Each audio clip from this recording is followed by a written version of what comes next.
Hello అందరికీ. Welcome back to Dolly dumplings. ఇవాల్టి video వచ్చేసి అరటికాయ ముద్ద కూరని ఎలా చేసుకోవాలో చూసేద్దామండి. టేస్ట్ చాలా బావుంటుంది. ఈ కర్రీని నేనెప్పుడు తింటున్నా కానీ నాకైతే చికెన్‌ని తింటున్నట్టే అనిపిస్తుంది. అదే ఫ్లేవర్‌తో వస్తుందండి. చాలా క్విక్‌గా గూడా చేసుకోవచ్చు. టేస్ట్ కూడా చాలా బావుంటుంది. ఇది రైస్‌లోకి గానీ, రోటీస్‌లో గానీ ఎలా తీసుకున్నా చాలా బావుంటుంది. ఇప్పుడు ప్రాసెస్ చూసేద్దాము. దీనికోసం ముందుగా నేనైతే ఇక్కడ ఒక అరటికాయని తీసుకొని, ఈ అరటికాయని ఒకసారి వాష్ చేసుకొని, ఎడ్జెస్‌ని కట్ చేసుకొని ఈ అరటికాయకి పైన ఉన్న తొక్కని పైనే తీసేసుకోవాలండి. మరీ లోతుగా తీయాల్సిన అవసరం లేదు. నేనైతే ఇక్కడ నైఫ్‌తోనే తీసేస్తున్నాను. మీరు పీలర్‌తో అయినా తీసుకోండి. ఇలా తీసుకున్న తర్వాత మరో బౌల్‌లోకి కొద్దిగా వాటర్‌ని తీసుకొని ఇందులో పావు టేబుల్ స్పూను పసుపు వేసుకొని పక్కన పెట్టుకోవాలి. ఇప్పుడు ఈ అరటికాయని నేను వీడియోలో చూపించే విధంగా చిన్న చిన్న ముక్కలుగా కట్ చేసి తీసుకోవాలి. అరటికాయల్ని పెద్ద ముక్కలుగా కట్ చేసి తీసుకుంటే ఉడకడానికి కాస్త టైం పడుతుందండి.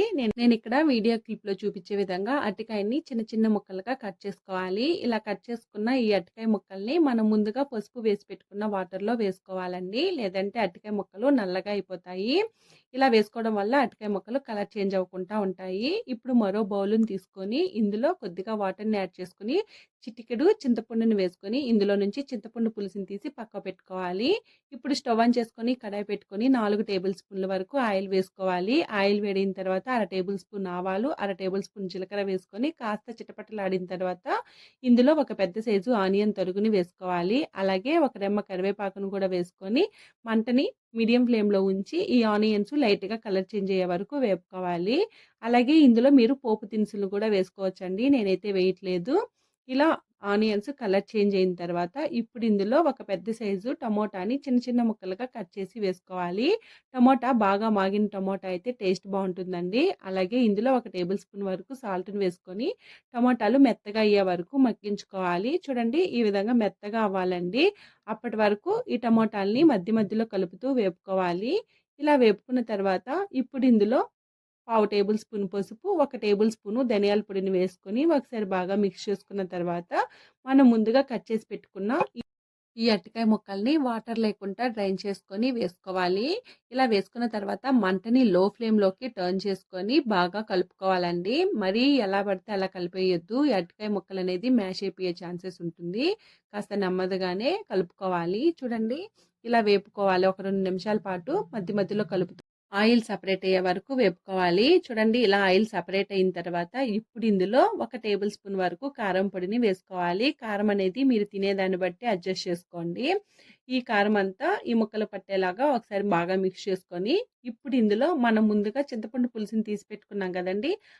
ఆ చింతపండు పులుసుని ఫిల్టర్ చేసి వేసుకోవాలి. అలాగే చింతపండు పులుసు అనేది ఈ కర్రీలో చాలా కొద్దిగా అంటే కొద్దిగానే వేసుకోవాలండి. మీరు మరీ ఎక్కువ వేసేసుకున్నారంటే మాత్రం కర్రీ టేస్ట్ అనేది చేంజ్ అయిపోతుంది. చూడండి నేను ఇక్కడ వీడియోలో చూపించే ఆ చింతపండు గుజ్జును మాత్రమే వేస్తున్నానండి. అలాగే ఇలా వేసిన తర్వాత ఇప్పుడు ఇందులో ఒక పావు గ్లాసు వాటర్‌ని యాడ్ చేసుకోవాలి. వాటర్‌ను కూడా ఎక్కువ వేసేసుకోవద్దండి.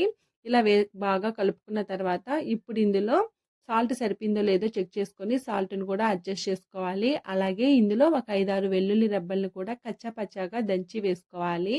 నేను లాస్ట్‌లో వేశానండి. మీరు ముందుగానే వేసుకోండి. ఇప్పుడు మూత పెట్టుకొని మంటని లో ఫ్లేమ్‌లో ఉంచి మధ్య మధ్యలో కలుపుతూ వేపుకోవాలి. ఇలా మనం వాటర్‌ని యాడ్ చేసాం కదండీ! ఆ వాటర్ అంతా ఎవాపరేట్ అయిపోయే వరకు కలుపుతూ వేపుకోవాలి. అలాగే ఆయిల్ కూడా సెపరేట్ అవ్వాలండి. ఒకవేళ మీకు ఇలా నచ్చకపోయినా కాస్త గ్రేవీగా చేసుకోవాలంటే వాటర్‌ని మరికొద్దిగా వేసుకొని గ్రేవీగా కూడా చేసుకోవచ్చు. అలాగే చింతపండు పులుపు అనేది ఆప్షనల్ అండి. మీకు నచ్చకపోతే స్కిప్ చేసేయండి.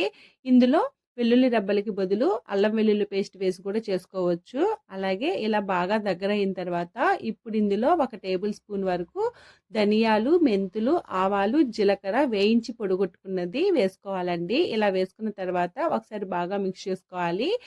దీనికి బదులు మీరు ఒక టేబుల్ స్పూన్ వరకు గరం మసాలాను కూడా వేసుకోవచ్చు. నేనైతే వేయట్లేదు. ఇది ఇలా బాగా మిక్స్ చేసుకొని బాగా దగ్గరయ్యే వరకు ఉడికించుకున్న తర్వాత ఇప్పుడు ఇందులో సన్నగా కట్ చేసుకున్న కొత్తిమీరని స్ప్రింకిల్ చేసుకొని ఒకసారి బాగా మిక్స్ చేసుకొని స్టవ్ ఆఫ్ చేసేసుకొని దీన్ని వేడివేడిగా సర్వ్ చేసుకోవడమేనండి. టేస్ట్ చాలా బాగుంటుంది. మీరు కూడా తప్పకుండా ట్రై చేసేయండి. చూసారు కదా అరటికాయ ముద్ద కూరని ఎలా చేసుకోవాలో ప్రాసెస్ ఏందో. ఈ వీడియో మీకు నచ్చితే లైక్ చేయండి, షేర్ చేయండి, కామెంట్ చేయండి. అలాగే మరిన్ని రెసిపీస్ కోసం మన ఛానల్ని సబ్స్క్రైబ్ చేసుకొని నోటిఫికేషన్ సింబల్ని ఆన్ చేయండి. Thank you for watching.